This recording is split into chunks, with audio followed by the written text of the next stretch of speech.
Toyota RAV4 hibrid modeli var. 2022 modeldir. Cəmsi 102.000 yol gedib. 2.5 hibrid avtomobilimizə baxaq. Tam udarsız bir avtomobildir. Udarı yoxdur. Açarsız daxil olması var. Sürücü airbag atıb. Böyük ehtimal ki altda bunların sensorları var. O sensora dəydiyi üçün ya bardıra çarpdığı üçün atıb. Rejimlərinə baxırıq. Avtohold, eko rejimi, klimat kontrol, monitor. Bunlar öz yerində.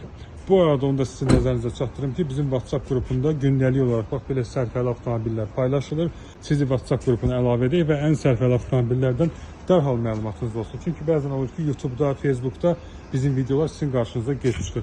Avtomobilimizi tanıtmağa davam edərkən mən sizə göstərim. Hibridli bir daha qeyd edirəm. XLE komplektasiyadır. XLE komplektasiya olaraq təklif olunur. Bir dənə orada qapısı dəyişməlidir, qapıdır, kırılır. Belə. Premium Plus avtomobillər ən münasib qiymətə bizdə.